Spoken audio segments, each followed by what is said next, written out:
Okay, so let's set the scene. We've got a kingdom, Egyptia, that's literally at a crossroads. It is locked in this intense battle for its very soul. But what no one realizes is that this entire struggle is about to be completely overshadowed by a threat that is coming from the stars.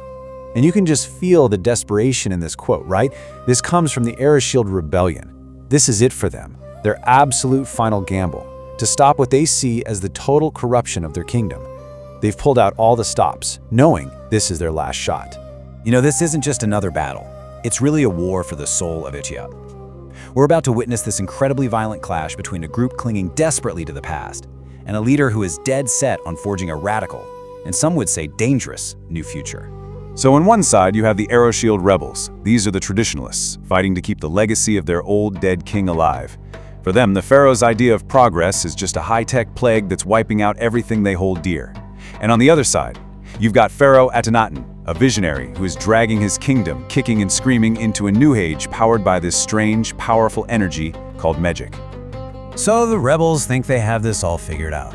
Their intel seems solid. The pharaoh is on the move with just a small guard, and better yet, his most feared general, Lord Commander Tenhut, is supposedly way up north, totally out of the picture. So they set the ambush, feeling absolutely certain they're about to cut the head off this new regime. Well, as you can probably guess, their intelligence was catastrophically wrong. What the rebels had planned as their shining moment, their greatest victory, is about to become the swift, bloody end to the entire civil war. The trap is sprung. The rebels move in.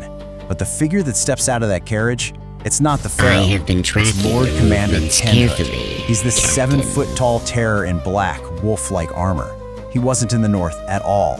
Your He was the commanders bait. will not evade And right me there, for long. that single move just shows you Who the are pharaoh's they? cold, calculating genius. So Tenhut comes face to face with the rebel leader, Captain Mummius, History. and hits him with this chilling line. And you have to understand, this isn't just some battlefield taunt. It's a core philosophy. In Tenhut's mind, the rebels aren't just wrong, they're obsolete. They're a doomed species fighting against evolution itself. What happens next isn't a duel. It's an execution, Your plain and time simple. on this earth Tenhut's alien staff just shrieks with power. The first blast, it instantly vaporizes Mummius' arm. The second one obliterates the other half of his torso. And the third strike just ends him. It's a brutal, terrifying message to everyone watching.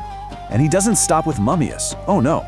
He then proceeds to hunt down every single fleeing rebel commander who was watching from a safe distance.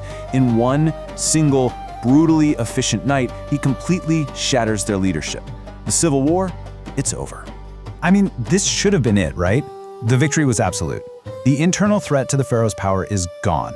His reign is finally secure. But you know, the fate of his kingdom was never really just in his hands. The universe, it turns out, had other plans. And just like that, this monumental, kingdom-defining struggle was about to become a tiny footnote in a much, much bigger story. Because right now, the conflict is about to escalate. We're going from a local power struggle to a full-on cosmic confrontation. So meet the Dreadnoughts. And let's be clear, these guys are not explorers, they're not diplomats. Think of them as cosmic cops for this huge inter-universal authority called Network. They are led by the cold, logical ambassador Andros, and their job is to act as judge, jury, and executioner all across the cosmos. Andros just appears in Akhenaten's throne room and wastes absolutely no time. He delivers this ultimatum. There's no negotiation, there's no room for debate, it's simple. Comply or you will be declared an enemy of the entire universe. And here is the whole problem. The very source of Akhenaten's new age, his greatest scientific achievement, this portal he calls the Nexus, is considered forbidden technology. It is a fundamental violation of cosmic law, and the Dreadnoughts are here to shut it down. But here's where it gets really interesting. While Ambassador Andros was completely unwavering in his mission, not everyone in his legion shared that same rigid conviction. A crack was about to appear in their perfectly unified front, right there in the Pharaoh's throne room.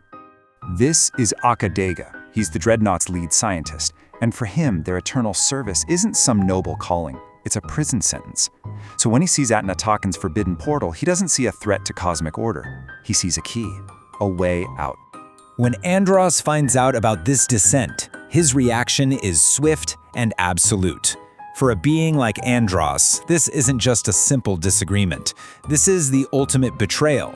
It's basically heresy against the cosmic code they are sworn to enforce. Okadega tries to argue his case, saying their purpose is obsolete, that it's time for networks to change. But his sentence gets cut short. The two cybernetic titans just clash right then and there in a violent duel, not just for control, but for the very soul of their legion. And Okadaga's plan is just shockingly fast and decisive. See, he hasn't just been thinking about this. He's been actively rallying support behind the scenes.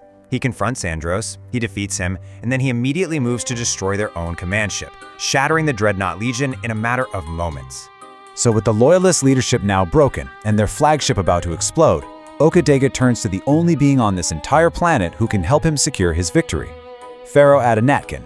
And Atmatkin does not hesitate for a second. He unleashes the full terrifying power of his Magellic. The dreadnoughts, still loyal to Andros, are caught completely off guard, trapped between Archidega's rebels on one side and the Pharaoh's raw energy on the other. The battle, well, it's a purge, and it's over in seconds. What this creates is an alliance that is completely unprecedented.